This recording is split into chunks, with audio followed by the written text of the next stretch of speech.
Guys, അപ്പം നമ്മൾ photo ഉച്ചയ്ക്ക് പോകണം കേട്ടോ. ഇപ്പോൾ സമയം 3:30 ആയിട്ടുണ്ട് കേട്ടോ. അപ്പോൾ എൻ്റെ കൂടെ എൻ്റെ ഒരു ഫ്രണ്ടാണ് വരുന്നത്. അപ്പോൾ അവൾക്ക് അവളുടെ മുഖം കാണിക്കാനൊരു നാണം പോലെ, അതുകൊണ്ടാണ് കേട്ടോ കാണിക്കാത്തത്. അപ്പോൾ നമ്മൾ ജങ്കാർ വഴിയാണ് പോകുന്നത്.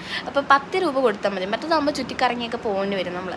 അപ്പോൾ നമ്മളവിടെ എത്തി ഫോട്ടോസും വീഡിയോസൊക്കെ എടുക്കുകയാണ് കേട്ടോ ഗൈസ്. അപ്പം എനിക്ക് വണ്ടി ഓടിക്കാൻ അറിയില്ല, അവൾക്ക് അറിയാവുന്നത് കൊണ്ട് നമ്മൾ രക്ഷപ്പെട്ട് ഇങ്ങനെ പോകുന്നുണ്ടല്ലോ ആ സ്ഥലത്തും.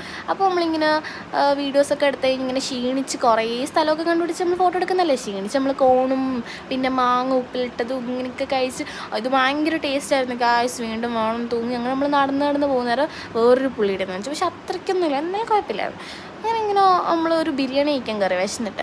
പക്ഷെ എനിക്ക് തീരെ ഇഷ്ടമായില്ല ഗൈസ്. കാരണം ആ ഒരു ചേട്ടനാണെങ്കിൽ പട്ടീനൊക്കെ ഇങ്ങനെ പിടിച്ചിട്ട് ആ കൈ കൊണ്ട് അങ്ങനെ കോഫി വന്നു. പക്ഷെ ഞാൻ കുടിച്ചതുമില്ല കേട്ടോ, എന്തെല്ലോ പോലെ ആയിപ്പോയി. പിന്നെ നമ്മൾ പൊട്ടറ്റോ ചിപ്സൊക്കെ കഴിച്ച് അങ്ങോട്ടും ഇങ്ങോട്ടും നടക്കുന്നത്. പിന്നെ ഇതാരാന്ന് കൂടി എനിക്കറിയില്ല. പക്ഷെ ഞാൻ വീഡിയോ എടുത്ത് നല്ല രസമുണ്ടായിരുന്നു കേട്ടോ, എനിക്ക് ഭയങ്കരമായിട്ട് ഇഷ്ടപ്പെട്ടു. എന്നിട്ട് ഞാൻ കൊണ്ട് കൊടുക്കാമെന്ന് വിചാരിച്ചു, പക്ഷെ അവർക്ക് എന്തെങ്കിലും തോന്നിയാലെന്ന് വെച്ച് കൊടുത്തില്ല. പിന്നെ നമ്മൾ അവിടെ നിന്ന് ഒരു 6:30 ആയപ്പോൾ ഇറങ്ങിയത്. പക്ഷെ ഇത് നല്ലതായിട്ട് ഇരുട്ടിയത് പോലെ അല്ലേ. അപ്പോൾ ഒരുപാട് ടയേർഡായിട്ടാണ് നമ്മൾ വീണ്ടും ചെങ്കാറിൽ കയറുന്നത്. നമ്മൾ പെട്ടെന്ന് നമുക്ക് എത്താം. അതങ്ങനെയാണ് ഗൈസ്. ബൈ.